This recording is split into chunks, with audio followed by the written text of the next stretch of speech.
Hello, everyone. Thanks again for joining us.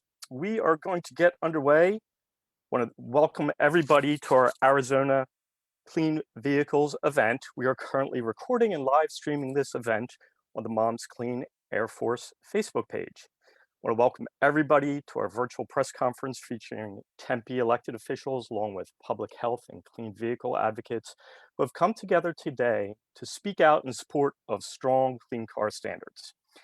I want to thank Moms Clean Air Force for sponsoring the event and for live streaming. And I wanted to give a quick review of the agenda.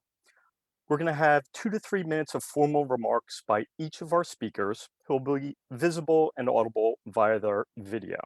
For members of the media, again, you are joining us logged in as attendees, and you'll be muted and your video is off for the formal remarks for our event, but you will be able to see and listen to our speakers during their remarks. At the end of the formal remarks, we will have a brief Q&A session where members of the media can raise their hand or use the chat function to ask any questions of our panelists. And with that, I want to introduce our first speaker, Columba Sainz, Moms Clean Air Force State Organizer. She's going to provide some introductory background remarks about our Clean Vehicles event. Columba, the microphone is yours. Very much. Welcome to our virtual press conference. My name is Sainz. I'm an Air Force State Organizer. I want to make a few opening remarks to provide some context for our event. We are here today as we begin to recover and rebuild from the unprecedented public health and economic crisis this past year. That also includes responding to the ongoing climate crisis that we face. And just as there is no silver bullet for an economic recovery, there is no single solution to solving air pollution or climate change. Rather, we must take different actions targeting different sources of pollution. Occasionally, these actions present a tension between economic benefits and public health. But today, we are here to talk specifically about actions related to the transportation sector that present a win-win for our economy and our. These actions can move Arizona and our country forward, modernizing the transportation sector. Our speakers will be touching 4 actions, which fall under a broad subject of transportation. First is the agreement of strong clean standards, which are one of the most effective administrative policies available to combat climate change. Second is setting strong heavy-duty truck standards, which is another administrative action to reduce pollution from large trucks. Third is expand the market for clean electric vehicles. And finally, is investing significantly in the infrastructure needed to support electric vehicles, such as the construction of charging stations. Along with other panelists here today, we'll elaborate on these items for how we can create a clean transportation sector here in Arizona and across the country. One that reduces dangerous pollution, creates millions of manufacturing and construction jobs, and generates economic opportunity for all. Now, I want to introduce you our next speaker, Tempe Mayor Curry Woods. Well, great, Columba, thank you so much. I really appreciate the opportunity to be here. And I want to say thank you very much to Moms for Clean Air Force for bringing us all here today. I'm also really happy to be here with my esteemed colleague, Councilmember Kuby, who's really been a true advocate and champion for a clean climate, solar, transportation, and energy efficiency. So I became mayor in July of 2020, but a couple of months before that, I made a very conscious decision to move to downtown Tempe. I wanted to be closer to things. I wanted to be walking distance to both my jobs at the city of Tempe, as well as Arizona State University, and all of my favorite restaurants and spots. I also have asthma, which I've had since infancy. And so for me, it's really important to do the best thing I can to contribute to having a healthy climate, but also to help myself from a physical activity standpoint by having an opportunity to walk more and bike more. I also noticed that so many people around me down here are walking, biking, and using our public transportation infrastructure. So it's very exciting to be a resident of downtown Tempe and exciting to be the mayor of this great city. One of our first steps to achieve a sustainable city is to make adjustments to the car-centric culture that causes a lot of traffic congestion and pollution. So we have to reduce dependence on vehicle trips and their associated GHG emissions. We also have to prioritize our investments in alternative forms of transportation, especially given transportation is the second biggest contributor to GHG emissions in the city of Tempe. So just want to talk about how we're walking the walk as a city. Some of our own city investment, the Orbit buses, which are Tempe's free neighborhood circulators. We've got 6 routes that are conveniently located throughout the city of Tempe that connect residents to local destinations, including shopping, recreation, and schools. And most of our Orbit buses use alternative fuel. Our bus systems, we provide bus service on most arterial streets with over 14 bus routes, 3 express routes, and 1 free flash route. All Tempe buses run on alternative fuel or our hybrid models. And from a biking and walking standpoint, Tempe is over 217 miles of bikeways and multi-use paths, with multiple projects planned to expand and enhance bicycle and walking travel. And of course, who could forget about Metro Light Rail? We have 9 Metro Light Rail stops. And on average, light rail systems produce 62% less greenhouse gas emissions than single occupancy vehicles. The city's really making the investment to change the culture and the infrastructure that helps our community reduce GHG transportation.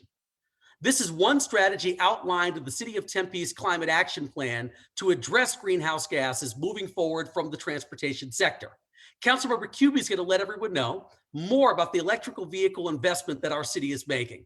But before turning it over to Councilmember Kuby, I just want to say how important it is to work on all levels of government and in all sectors to work towards reducing greenhouse gases. The City of Tempe cannot do this alone, and clean car standards are going to enhance Tempe's efforts. And together, with these safeguards in place, we can really make a difference in pollution and create a safer, healthier community for all of our residents. Councilmember Kuby, I'm now going to turn it over to you. Thank you, Mayor Woods. I so appreciate it. I'm so glad for your leadership in the city of Tempe and in the region, because this is a regional and state and federal and global problem. So my husband, Mike, is a transportation geographer at ASU, and he focuses on where to best locate alternative fuel stations, whether that's for hydrogen or for electric stations. And so I kind of eat the stuff for breakfast. I'm constantly talking about it over Cheerios. And so I'm delighted to be here today. So you might not know, but cities consume 78% of the world's energy, and they produce 60% of greenhouse gas emissions. So obviously, cities have to be part of the solution. We have to drive, so to speak, the solutions. So we have to lead the way in clean energy initiatives and clean transportation efforts. Tempe has a 100% renewable energy goal for its government operations and a carbon neutrality goal as well. And we've done a study of our greenhouse gas inventory, and we found that 43% of our greenhouse gas emissions come from transportation and from mobile sources. So we obviously need to reduce those pollutants. But interestingly, it's not necessarily a top-down initiative. We have a sustainability director, Braden Kay, who came into our organization a few years ago and has been seeding a lot of efforts. And our staff has sort of picked up the baton. I'm thinking of our fleet manager, Kevin Devery, who's no longer with the city, but he saw all that we were doing in the transportation and micromobility space, and he decided to start purchasing electric vehicles for the Tempe fleet. Well, lo and behold, Tempe soon became the leader in the valley, the leader in 20 cities in the state in electric vehicles. And if I could just share this screen, and please tell me, folks, if it is, can you see the chart? Somebody say, if you see the chart? Yeah, I see it. Great, so you can see Tempe leads on these four 4 metrics and, of 10 metrics. And you see from Avondale to Wickenburg, we're really proud of that. You might see that those numbers are low, but Tempe's electric fleet is about 6% of our fleet. And we've discovered that the maintenance and operation costs are far less for electric cars. So that's leading us to drive our fleet to be even more electric. It just goes to show it doesn't necessarily have to be a top-down effort. If you change the culture of your organization, in this case, it's the city, you can see groundswell of efforts from staff to try and reach the goals that we have to reduce our pollutants and our greenhouse gas emissions. So we are, our electric fleet and charging stations are supporting a market for electric vehicles across the region as well. And we need state and federal support to do this. I mean, the state, maybe not so much, we're not getting that much support, but it's critical that local, state, and federal governments, as well as utilities, work together to promote these efforts. And so we can all complement one another. And the federal government has an opportunity to really enhance and improve our clean energy standards and our clean car standards. It's no longer, we can no longer rely on the safe and the small steps, the small bites. We have to obviously roll back all of the weakening of clean car standards that happened during the Trump administration, but we need to strengthen what Obama did as well. And I'm very hopeful that at the federal government, we're going to see some efforts. And I know that our senators, Sinema and Kelly, will be right at the forefront, because this is an effort that will build jobs in our state. Clean energy economy is good for our state, it's good for jobs, it's good for our public health. So with that, I wanted to introduce, I'm the proud owner of a plug-in hybrid, so I'd love to introduce Phoenix Electric Auto Association President Jim Stack to talk to you more. Hello, welcome to our call for clean vehicle standards and choices. We really want to ask Senators Mark Kelly and Kristen Sinema to please give us a clean vehicle standard in our state so we can have a choice. We had it in 2006 and it got canceled by some short-sighted officials back then, but 14 other states have that standard, and the nation is now turning to more and more vehicles in the world. You'll see them all over the world. There's over 40 different electric vehicles, but our state only has a choice of about 4 of them. It's very limited. So it's all about environment, education, and economy.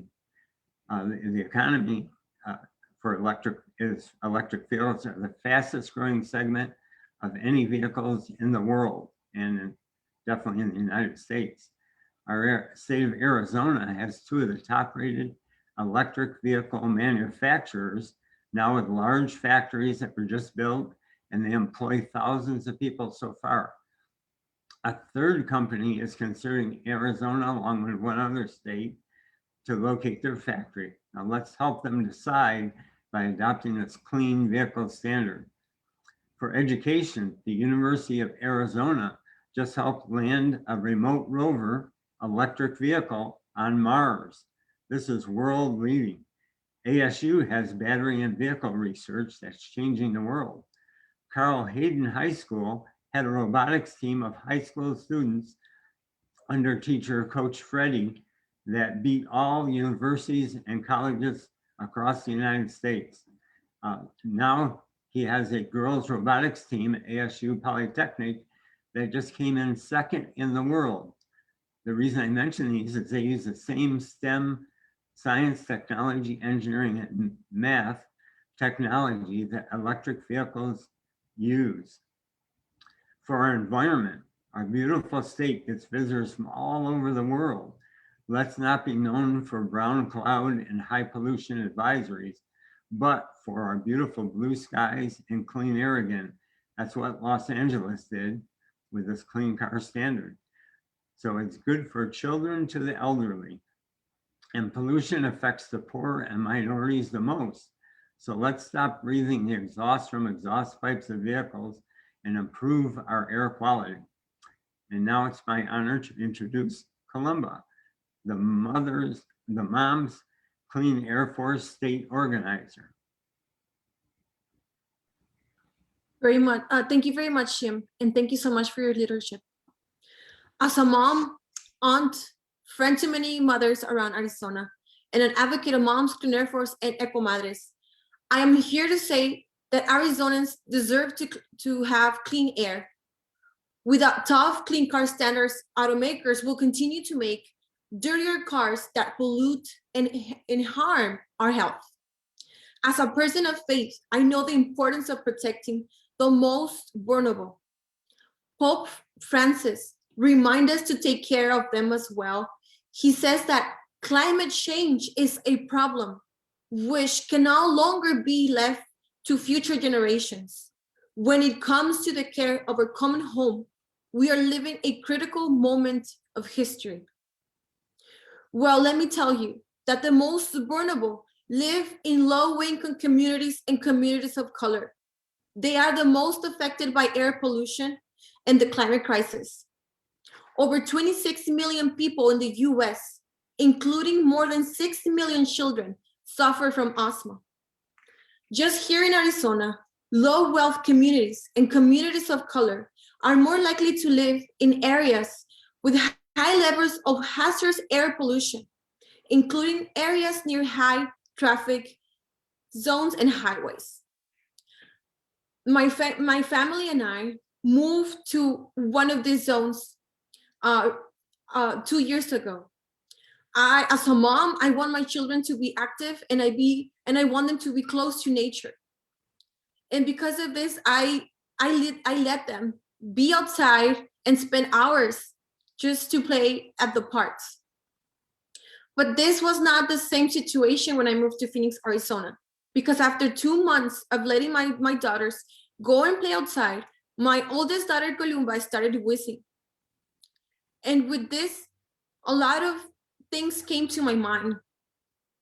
People who does not have the privilege to have Social Security, to run to the emergency center, having access to healthcare, having access to an AC during the 50 extreme hot days that Arizona had this last year.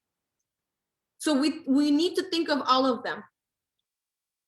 Pollution has been linked to the variety of health problems, including aggravating asthma and other respiratory illnesses, such as cardiovascular conditions and even premature death. Compared to non-Hispanics, white children, Latino children are twice likely to die from asthma, or Black youth who are 10 times more likely to die from asthma than non-Hispanic white youth.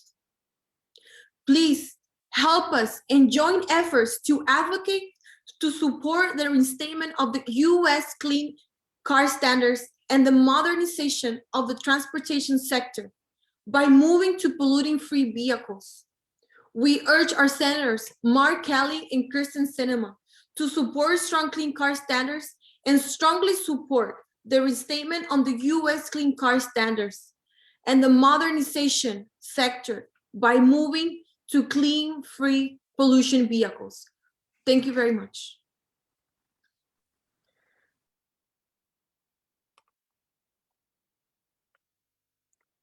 Thank you, Columba. Thank you to all of our speakers. That is the end of our formal remarks for our event. However, we now have a few minutes for question and answer.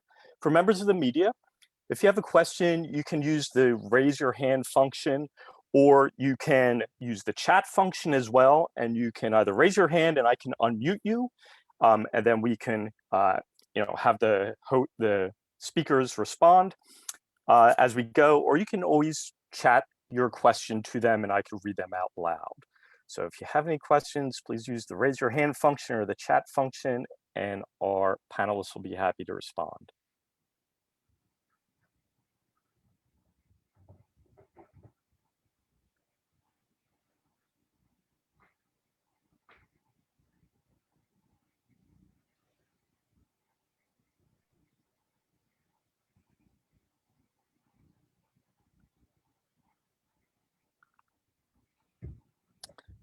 And please don't be shy. Our speakers are eager to talk on this subject. As you can tell, they're quite passionate about it and have very good perspective on the local state level.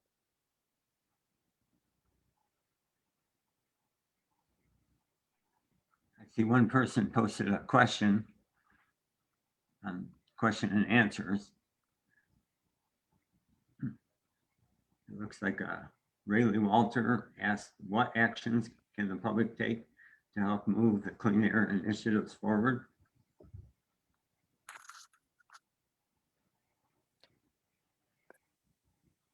That is great. Any of our speakers who would like to respond? I'm happy to speak out. I mean, it's important to think about the local, state, and federal levels. At the local level, as a council member, I would love to hear from more constituents about how Tempe should increase its electrification of its fleet and to do more to reduce automobile pollution. So that's important. It's important that you talk to the local officials who are closest to you, and that often is a local government.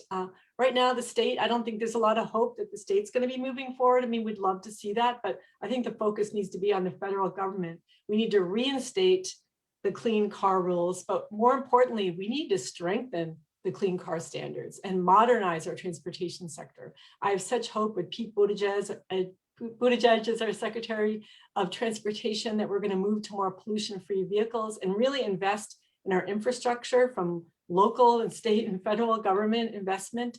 That's going to be really important to moving towards cleaner car standards and embracing the climate change solutions that are out there if we only kind of invest in them.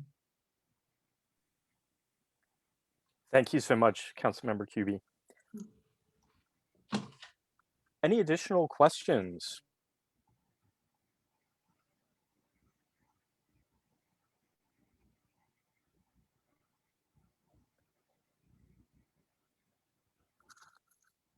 Okay, with that, I want to close us out. I want to thank all of our speakers for their remarks. Their leadership on this issue is incredibly important as we move forward promoting clean vehicles, clean air, better health for Arizona. I want to note that a video recording of this event will be available on the Moms Clean Air Force Facebook page. I chatted that link earlier, and I'll chat it again here in just a minute. I also want to note that we will be sending out a press release summarizing our speakers' remarks, and that will be going out in the next 75 minutes. That'll also have a link to a recording of this event as well. Also, if you have any follow-up questions for our speakers, please connect with Alex Steele, whose name and contact information is on the press release and advisory, and we'll be happy to connect you with any of our speakers. Thank you once again. Have a great day.